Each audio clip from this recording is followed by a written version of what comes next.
What does pride mean to you?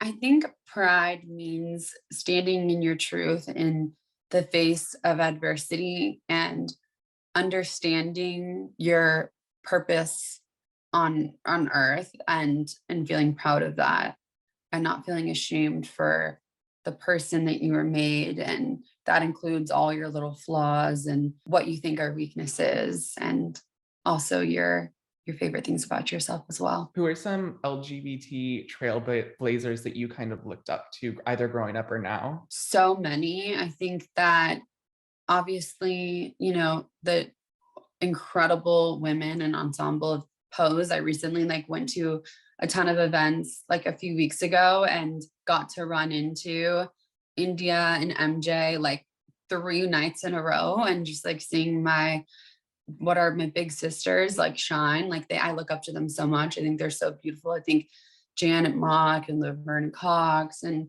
just even my peers, seeing people closer to my age like Hunter Schafer and Kim Petras just stand in their power and just be their unapologetic self is people that I look up to, but also people that are younger than me and that have come up to me, like whether in public or in social media. It is really inspiring to see people that aren't adults or aren't my age, and they're living in their truth so proudly and so fearlessly.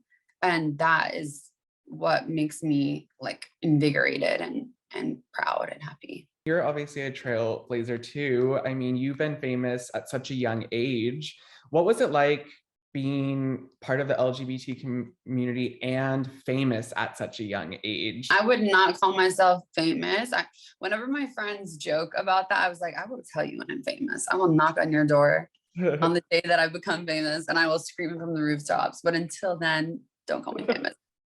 Because I mean, I'm literally not, especially compared, but whatever. I'm not going to put up the fight.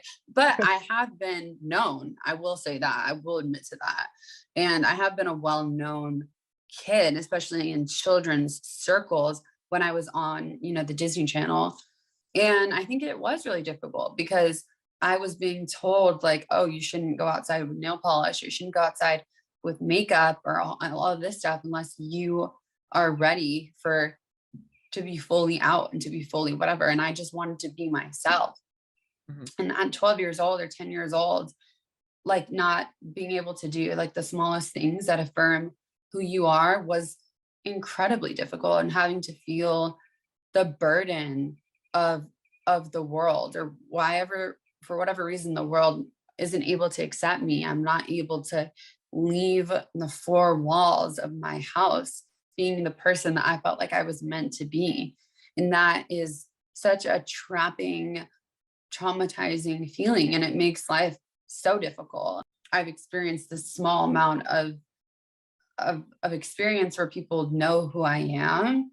It's with social media, it's so much worse too, because you could search my name and immediately everything that ever was about me is on the internet. And I think for some people that can be, including myself, scary and jeopardize safety. But at the end of the day, I'm so grateful that I have this platform. I'm so grateful that I'm able to be someone that people can look up to. And it's worth that risk, and it's worth, all the experiences that made it more difficult, because I feel like I'm able to make people feel less alone by being myself. And I'm so incredibly proud of that. Obviously, social media has a lot of negatives, but I have to imagine that people and young people, kids reach out to you all the time who might be, on a journey like you've been through. Like, do you have experiences like that where people reach out to you saying that they look up to you, or that you helped them? It is literally the greatest privilege of my life to hear that from people. And it happens all the time. And I'll be at a party or in an event or walking on the street, and someone will come up to me, and it's just we don't even have to say much because we just know.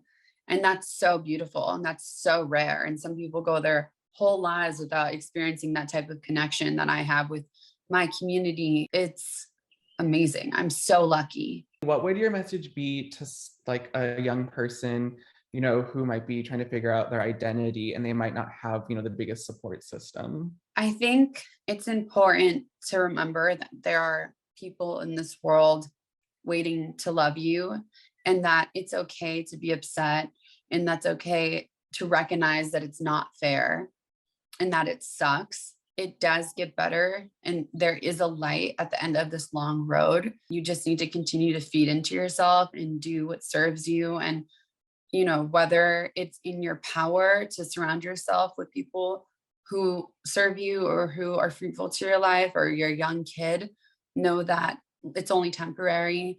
Pain is only temporary, and time heals.